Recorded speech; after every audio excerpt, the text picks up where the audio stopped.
Membre de l'église. Si nous avons remarqué, je ne vais pas chanter et je vais suivre. Mes amis, nous mettons chita. Merci beaucoup.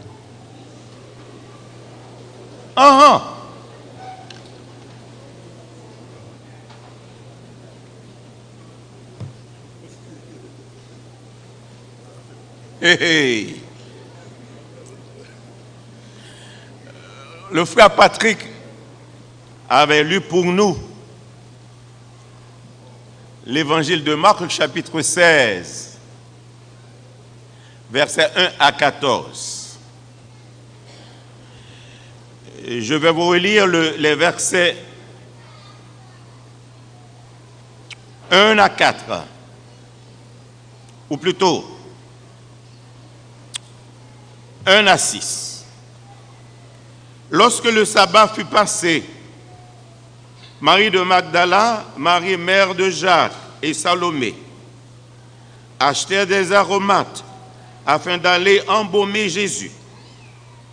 Le premier jour de la semaine, elles se rendirent au sépulcre de grand matin, comme le soleil venait de se lever.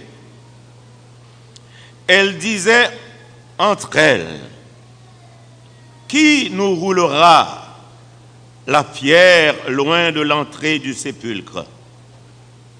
Et levant les yeux, elles aperçurent que la pierre, qui était très lourde, très grande, avait été roulée. Elles entrèrent dans le sépulcre, virent un jeune homme assis à droite, vêtu d'une robe blanche, et elles furent épouvantées. Il leur dit: ne vous épouvantez pas, vous cherchez Jésus de Nazareth, qui a été crucifié. Il est ressuscité, il n'est point ici. Voici le lieu où on l'avait mis. En ce dimanche 31 mars 2013, où nous commémorons la résurrection de notre Seigneur et Sauveur Jésus-Christ, nous avons choisi comme sujet de notre message le doute des disciples de la résurrection de leur maître. La toute première question qui m'est venue à l'esprit est celle-ci. Qu'est-ce que le doute? Qu'est-ce que ce mot veut bien dire? C'est l'incertitude, l'incrédulité d'une personne de la vérité. L'incrédulité d'une personne de la réalité d'un fait. Entre autres, l'apôtre Jacques nous a fait une description remarquable de ce mot. Dans sa lettre, chapitre 1er, versets 6 à 8, adressée aux chrétiens d'origine juive dispersés en ces termes: celui qui doute est comme le flot de la mer, agité par le vent, poussé de côté et d'autre. Qu'un tel homme ne s'imagine, ne recevra pas du Seigneur quelque chose du Seigneur. Un tel homme est inconstant dans toute sa voie ou dans toutes ses voies. À cet effet, l'attitude ou le comportement des disciples paraît invraisemblable, incorrect, incroyable même par rapport à la nouvelle et qu'ils avaient prise de la résurrection de leur maître.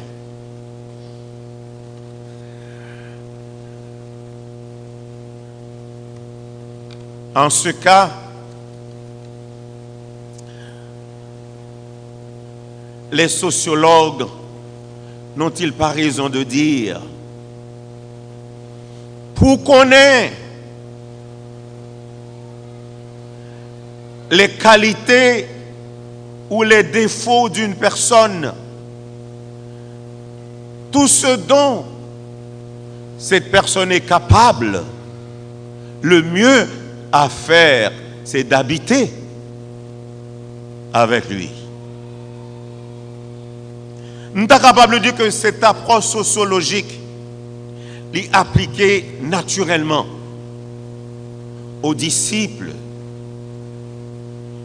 et qui étaient passés 3 ans à l'école de Jésus, qui étaient logés, mangés, bu avec Jésus, reçu l'enseignement de Jésus, l'accompagné dans son ministère et témoin des miracles de toutes sortes opérés par le Seigneur Jésus, leur maître.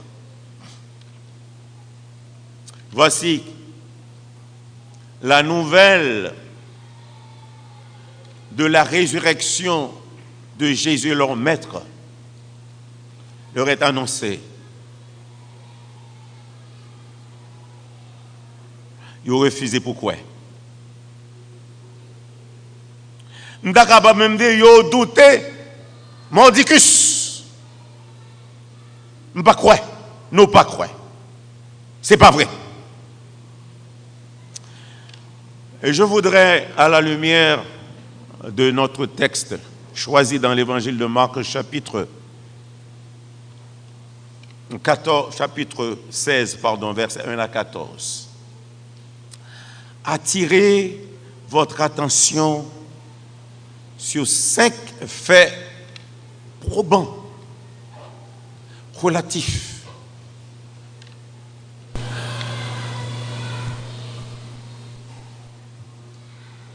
au doute, à l'incrédulité des disciples de la résurrection de Jésus-Christ, leur maître, notre maître. Un premier fait probant de la résurrection auquel les disciples ont douté, c'est que le Seigneur Jésus lui-même, à plusieurs reprises, a annoncé à ses disciples ses souffrances, sa mort et sa résurrection. Et tout rapporté dans les évangiles. Je prends soin pour me lire 4 textes pour. 2 dans l'évangile de Matthieu, 1 dans Marc, 1 dans Luc. D'abord, l'évangile de Matthieu, chapitre 16, verset 21.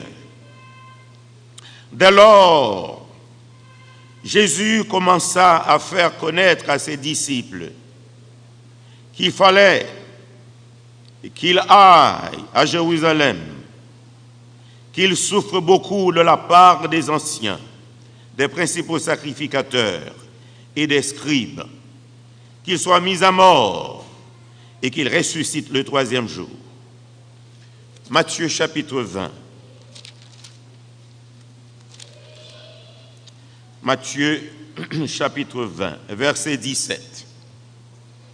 Pendant que Jésus montait à Jérusalem, il prit à part les 12 disciples et il leur dit en chemin, « Voici, nous montons à Jérusalem et le Fils de l'homme sera livré aux principaux sacrificateurs et aux scribes.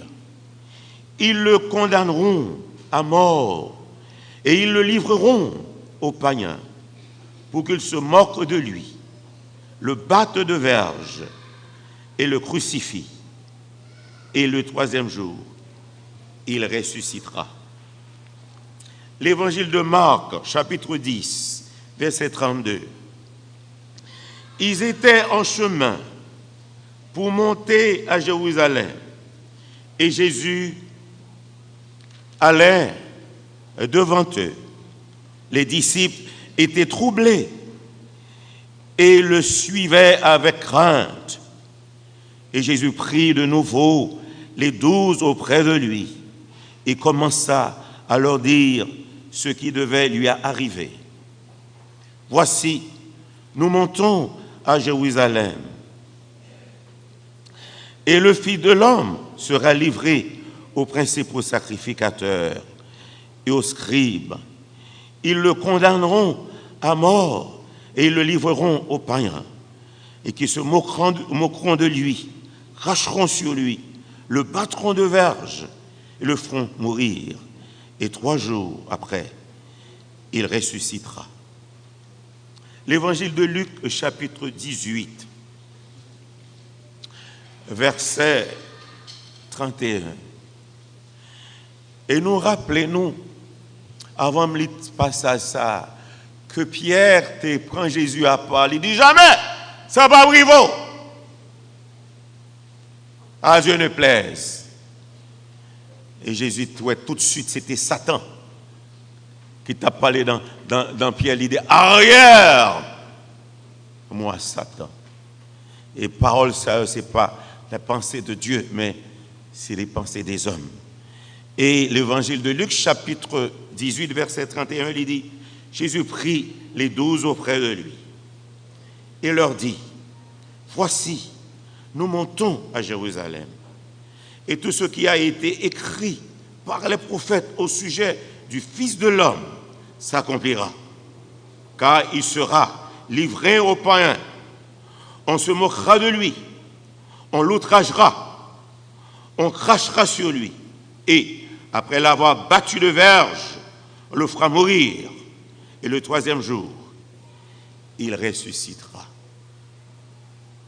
Le Seigneur Jésus-Christ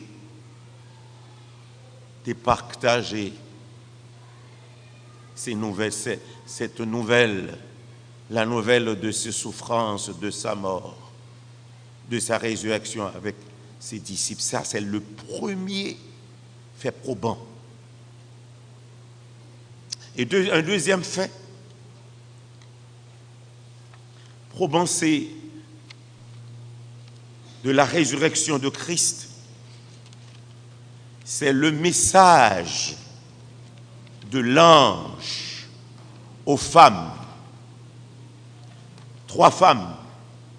Marie de Magdala, Marie, mère de Jacques, et Salomé. L'histoire rapportée au chapitre 16 que les 3 y achetaient des aromates et ils rendaient de grand matin au tombeau pour être capable d'embaumer Jésus.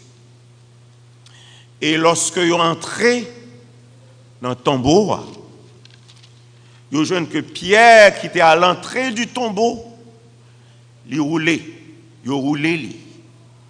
Et ils ont entré, ils ont parlé le corps de Jésus. Il y aurait un ange. Et ils ont été effrayés. Cet ange-là dit que nous n'avons pas besoin d'effrayer. Nous avons cherché Jésus de Nazareth. Il est ressuscité, il n'est pas ici là. Comme il t'a dit nous déjà, l'a précédé nous en Galilée. C'est là, Noël. Ça arrivait. Famille, le texte a dit que famille saisie de peur, de trouble. Ils n'ont pas transmettre message l'ange là. Ils n'ont pas dit à personne qui nouvelle, qui message que te recevoir. Yo gardé pour yo. Le texte là dit à cause peur yo, à cause de te troublé. Mais pour qui? Et pourquoi yo te peur? Pour qui ça que yo te qu'un message ça yo pas transmettre li? Encore pour qui yo te troublé, yo te peur? Est-ce les principaux chefs religieux, les anciens du peuple, les scribes? Est-ce que c'était les autorités de l'Empire romain? Mais pour ça, ils étaient troublés, ils étaient peur. Est-ce que tu peur persécution? Est-ce que tu peur pour menace ou encore peur de rejeter en prison? Ou est-ce que tu douté que Jésus-Christ est ressuscité, malgré le message de l'ange? Il n'a pas dit rien. Mais puisque le Seigneur Jésus dévelait que les disciples au courant de sa résurrection, il était tenu qu'ils au courant. Et nous joignons le troisième fait probant, c'est l'apparition de Jésus à Marie de Magdala. Le texte apprend nous que c'est de cette femme que était chassé 7 démons. Et puisqu'elle apparaît à cette femme, il confiait le message de la résurrection à transmettre aux disciples. Évidemment, Marie de Magdala allait et lui transmet ce message-là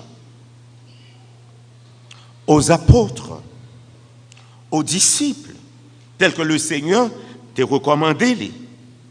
Et l'on nous lire au verset 11, il dit, quand ils entendirent qu'il vivait et qu'elle l'avait vu, ils ne le crurent point. Cela veut dire que les disciples n'ont pas cru Marie de Magdala qui te transmettre le message résurrection Jésus. Il dit comment ouais mettre là, les vivants, et ils n'ont pas de croix.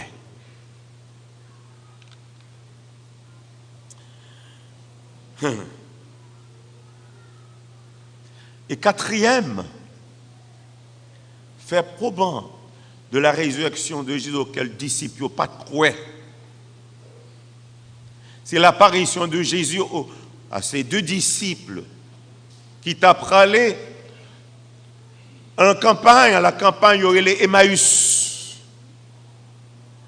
Et pendant que il a parlé, discuté en chemin, Jésus t'a approché de eux. Et Jésus posait la question, mais de qui ça qu'on a parlé? Et pour qui ça que nous tristes? Alors, il nous dit, les Cléopas dit, mais est-ce que c'est eux-mêmes seuls qui habitent Jérusalem, qui par contre sacrifié ces jours-ci? Jésus dit, mais qui sacrifié? Justement, pour inciter, pour faire parler. Parce que déjà, ouais, que crainte, peur, et donc, mais ils n'ont pas cru. Nouvelle là. Il dit comment? Est-ce eux-mêmes seuls qui séjournaient à Jérusalem, qui par contre sacrifié, c'est juste sacrifié à Jésus de Nazareth, ton prophète puissant en avait en parole, devant Dieu, devant tout le peuple. Et comment? Les principaux sacrificateurs, nos magistrats, t'es livrés condamnés et t'es crucifiés. Et de nous t'es compté, nous t'es espéré, c'est lui-même pour te délivrer Israël, bien entendu, de la domination romaine. Alors, l'on nous lit, c'est nous faire référence à l'évangile de Luc, chapitre 24. Jésus dit, homme sans intelligence, et que nous l'ont à croire, sa prophète t'a annoncé. C'est qu'il faut que le Christ ait souffrir de ces choses pour l'entrer dans sa gloire. C'est là qu'il commençait par enseigner sur Moïse et les prophètes. Et puis on continue route ensemble. L'autre est arrivé dans le village là, ils ont pressé Jésus pour être avec eux. Et Jésus a accepté d'être avec eux. Et pendant qu'il était à table, avec eux, il prend pain, il rend grâce sur lui, il casse lui, et puis il disparaît dans le temps. Ils ont tout saisi. Et les yeux ouvrés maintenant, ils ont été reconnaître que c'est le Seigneur Jésus. Et tout de suite, ils ont rebroussé chemin, ils ont retourné à Jérusalem pour annoncer aux autres que le Seigneur, les vivants, les ressuscités. Et encore malheureusement au verset 13, tel texte nous apprend, ils revinrent l'annoncer aux autres qui ne les croyaient pas non plus. Malgré retourner annoncer que yo ouais le Seigneur.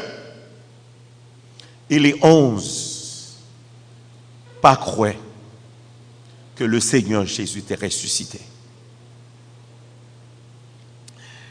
Et le 5e et dernier fait probant de cette résurrection, on connaît, lorsque nous incrédules, lorsque nous doutons, même des nouvelles que apprendre de l'évangile ou de Jésus-Christ, lui-même les manifester pour prouver que ça que le dit, c'est la vérité. Alors le 5e fait probant, et montre-nous clairement que c'est le Seigneur lui-même qui était apparu aux 11. Là, nous lisons l'évangile de Marc et lire l'évangile de Jean.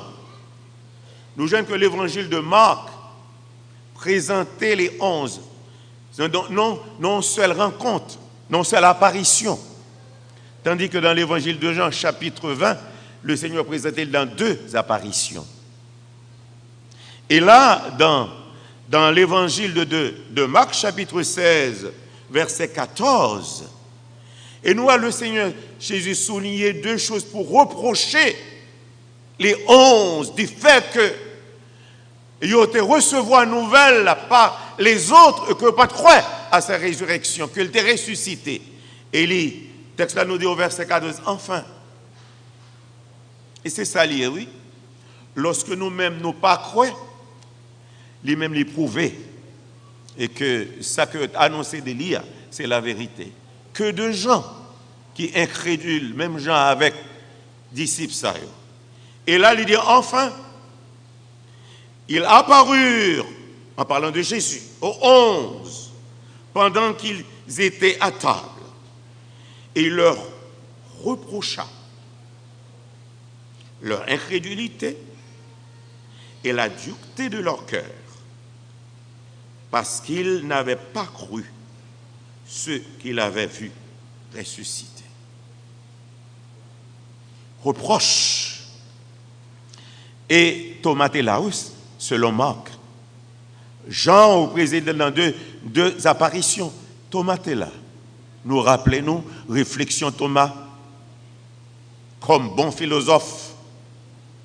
Et là, nous joignons que, et là, il dit Simba, ouais, ma cloyo, non, mais, et Simba mettait même, nos côtés, m'pas quoi.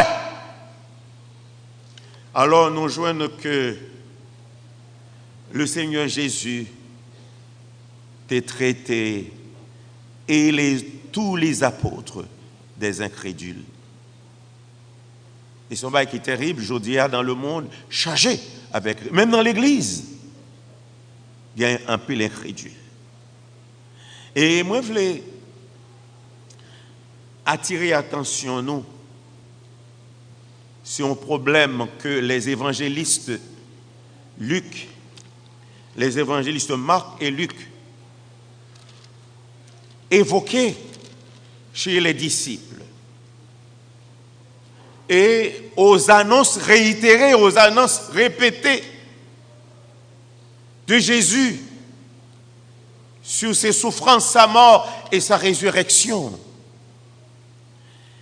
Eh bien, ce problème, c'était l'incompréhension des apôtres au sujet même de l'enseignement de Jésus, au sujet même de ses annonces. Il était annoncé concernant ses souffrances, sa mort et sa résurrection. Nous voyons comme relire pour nous le verset 31, chapitre 18 de l'évangile de Luc. Il dit, Jésus prit les 12 auprès de lui. Il leur dit, voici, nous montons à Jérusalem, et tout ce qui a été écrit par les prophètes au sujet du Fils de l'homme s'accomplira, car il sera livré aux païens, on se moquera de lui, on l'outragera, on crachera sur lui, et après l'avoir battu de verge, on le fera mourir. Et le troisième jour, il ressuscitera. Verset 34. Mais il ne comprit rien à cela. C'était pour eux un langage caché, des paroles dont ils ne saisissaient pas le sens. C'était terrible. C'était terrible. Et c'est pas encore là des paroles que d'ici pas de qu'à comprendre. C'est pas un langage caché. Au vu au sud de ses disciples, à leur entendement, Jésus-Christ exprimé lui et ils t'étendaient. Et puis aussi, c'est pas encore des paroles que vous n'êtes pas capable de comprendre. C'est dans le propre langue que Jésus-Christ a parlé. Heureusement, il y a tant de menaces, plutôt reproches. Et les seigneurs étaient reprochés pour incrédulité. Et finalement, ils étaient ressaisis. Ils ont été acceptés que Jésus-Christ est ressuscité. Il est vivant au siècle des siècles. Maintenant, question que je me voulais poser, est-ce que nous, ou même, est-ce que nous croyons en la résurrection de Jésus-Christ? Est-ce que nous croyons que Jésus-Christ est ressuscité? Est-ce que nous croyons qu'il est vivant au siècle des siècles? Est-ce que nous croyons présentement l'a exercé le ministère d'intercesseur en votre faveur? Est-ce que nous croyons ça? Est-ce que nous croyons la retourner chercher où? Pour avec lui dans la gloire éternelle. Et ce n'est pas sans raison l'apôtre Paul, sous l'inspiration du Saint-Esprit, t'a dit dans Romains 8, verset 34, Christ est mort, bien qu'il est ressuscité, il est à la droite de Dieu et il intercède pour nous. Et ce n'est pas sans raison dans sa prière sacerdotale qu'il t'a prié. Et surtout avant même ça, dans Jean 17, il dit que votre cœur ne se trouble point. Croyez en Dieu, croyez en moi. Il y a plusieurs demeures dans la maison de mon Père. Si cela n'était pas, je vous l'aurais dit, je vais vous préparer une place. Et lorsque je m'en serai allé, que je vous aurai préparé une place, je reviendrai, je vous prendrai avec moi, afin que là où je suis, vous y soyez aussi. Et puis, dans Jean 17, verset 24, exprimer sa volonté, sa prière adressée à Dieu son Père. Père, je veux que ce que tu m'as donné soit aussi avec moi, afin qu'il voie ma gloire, la gloire que tu m'as donnée, parce que tu m'as aimé avant la fondation du monde. C'est idéal, nos bien-aimés frères et sœurs, la gloire. Jésus-Christ a préparé la gloire pour nous. Donc maintenant, pour qui ça nous croyons en la résurrection de Jésus-Christ? Pour qui ça? Pour qui ça? Écoutez, c'est parce que les témoignages sont là. Pas vrai? Les preuves sont là. Les évidences sont là. Et aussi les faits probants. Faire une de ces là. Il n'y a pas de personne qui est capable de contredire ni de tourner la foi nous de cette réalité. Alors, bien-aimés frères et sœurs, nous joignent que disciples te ressaisir et te croire que Jésus-Christ vivant Et il était confié au message pour annoncer bonne nouvelle. Je dis, c'est nous l'Église qui a la responsabilité d'annoncer cette bonne nouvelle. Et qui t'aime dit nous, responsabilité nous aujourd'hui, c'est pour nous demeurer confiants, fermes, inébranlables. Parce que la parole de Jésus-Christ est certaine et véritable. Là, vient chercher nous, pour nous avec lui, dans la gloire éternelle et pour toute l'éternité. Et dans cette attente, combien nous devons persévérer fidèlement, engagez-nous à servir le Seigneur fidèlement, parce que sa promesse est véritable et certaine. Et maintenant, ou même qui parmi nous, peut-être, au rempli de doutes, d'incertitudes, il y a un seul monde qui a ôté le doute dans le cœur. Il y a un seul monde qui a ôté l'incertitude dans le cœur. C'est le Seigneur Jésus-Christ. Il est venu exactement pour vous. C'est pour pécher ou pour iniquité ou que tu allé à la croix pour être capable de sauver vous. C'est privilège qu'au matin, avant de sortir de ce lieu, acceptez Jésus-Christ. Ah oui, acceptez-le comme votre sauveur personnel. Même gens que tout de suite d'autres te dissipé dans la vie des disciples. L'incertitude te disparaître. Même gens tout, au pape incertain, au pape dans l'incertitude, ou dans la certitude, dans la foi. Parce que Jésus-Christ est venu justement pour sauver vous, pour boire la vie. Pas oublier, il dit que celui qui a le Fils a la vie. Celui qui n'a pas le Fils n'a pas la vie. Mais la colère de Dieu demeure sur lui. Nous ne pouvons pas aimer que la colère de Dieu demeure sur vous. Mais nous t'aimons aussi que vous gagnez cette grâce et même espérance que nous. Espérance nous, c'est un monde, Jésus-Christ. Parce que la vie cherche nous pour nous avec lui dans la gloire. Qu'il en soit ainsi.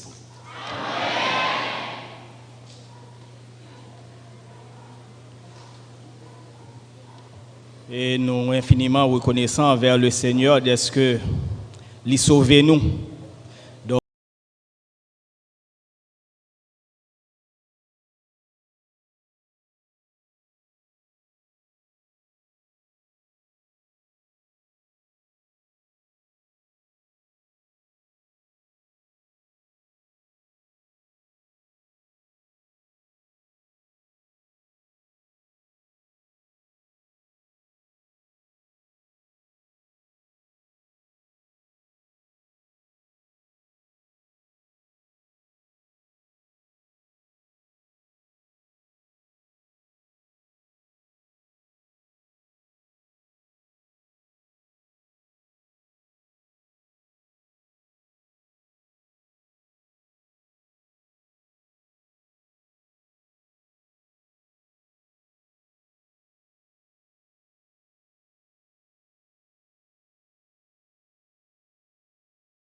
Hey, hey.